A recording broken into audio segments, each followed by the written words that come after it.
You've talked a lot about the need for accountability. What would be your top 2 or 3 criminal acts that you believe must be prosecuted?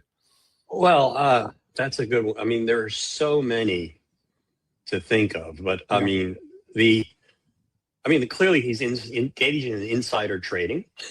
Okay, that's one criminal act. The bombing of people in this Caribbean, that was criminal as well. The attempt to take money from the Treasury, $1.8 billion. That was, to me, that was a criminal conspiracy. And you could go on and on and on. The corruption with ICE. Right. There are just any number of, and whether or not they rise specifically to the level of, an attempt to prosecute E. Jean Carroll, the prosecutions of all manner of opponents. I mean, that's certainly criminal.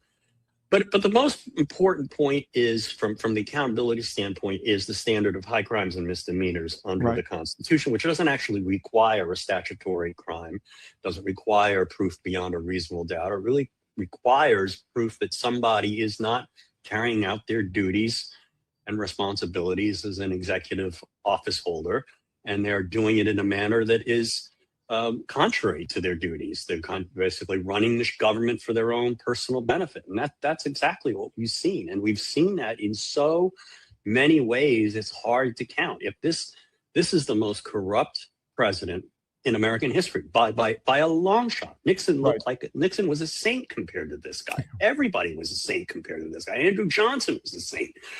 Teapot, we're having a Teapot dome in a Watergate basically every week. I mean, I was just thinking about just a few days ago, we had the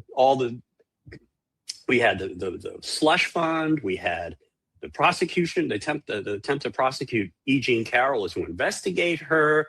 We had Don Jr.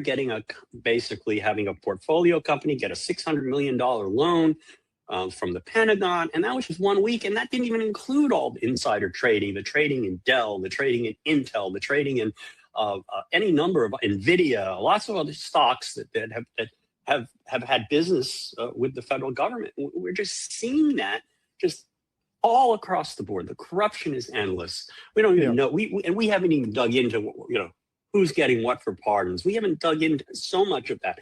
But you could just take a small sample of it and it would be sufficient to justify impeachment. Yeah. And if we can't impeach this man and we can't remove this man, if we're sitting here and just saying we're going to tolerate this, then we're just basically abandoning the Constitution.